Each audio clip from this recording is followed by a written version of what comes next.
Moro! Meiltä kysellään harvasen kertaa, että miksi me tullaan aina tänne Thaimaaseen takaisin ja miksi me viihdytään täällä, että mikä täällä on niin hyvää. Niin mä ajattelin, että me tehdään tällainen pieni tupevideo, missä me näytetään, että mikä Thaimaassa on hyvää. Ja katsotaan, jos tulee jotain epäkohtia, niin kerrotaan, mikä täällä voisi olla sitten meidän mielestä ehkä paremmin.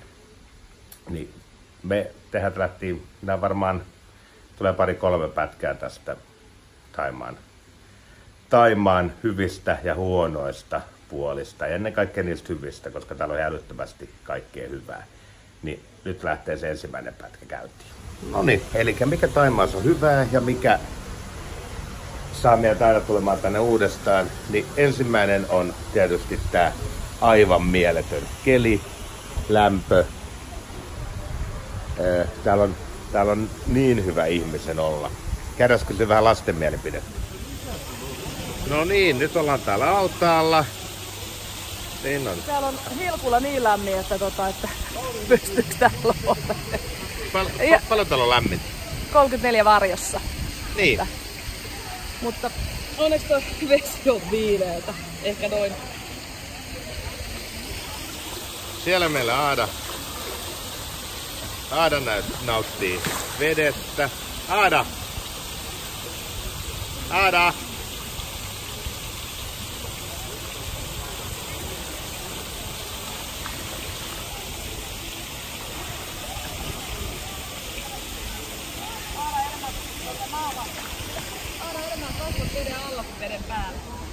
Niin, tosiaan.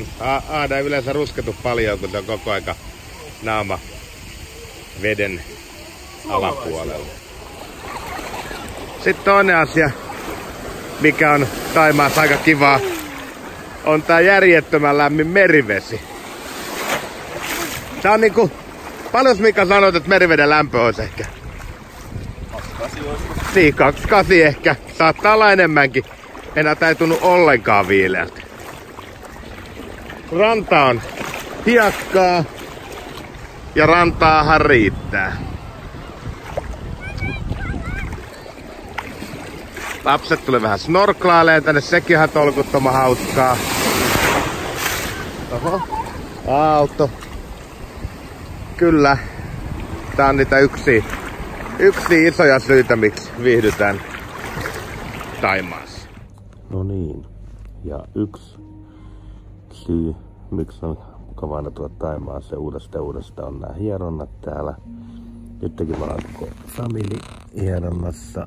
Sen on Maksi vieressä ja sitten on Aada siellä ja sitten on äiti, vaimoni siellä. Ja tää maksaa noin 10 per nokka. Ja nytkin meillä on koukkoseli hieronnat, koko vartalon hieronnat. Nämä on tosi hyviä, rentouttavia ja välillä on kysytty, että oikein tekee kipiääkin. Käydään noin 3-4 kertaa viikossa. Eli kuukauden reissulla tulee aika monta hierontakäyntiä, mutta se on hyvä. Tää on yksi hyvä. No niin, huomenta vaan. Täällä on kello aamulla jotain 7 pintaa ja yksi hienoja asioita täällä Thaimaassa on käydä aamukävelyllä tai lenkillä. Lähtiin Mika ja Maksin kanssa aamulenkille ja kun katsoo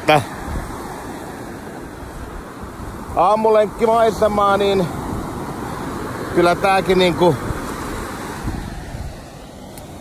täyttää nämä tunnusmerkit, että minkä takia Thaimaassa on hauska, mukava käydä. No niin, nyt on aamulenkki heitetty ja ollaan Maksin kanssa aamupalalla ja muut on vielä nukkumassa. Täällä on varmaan lämpöä tällä hetkellä.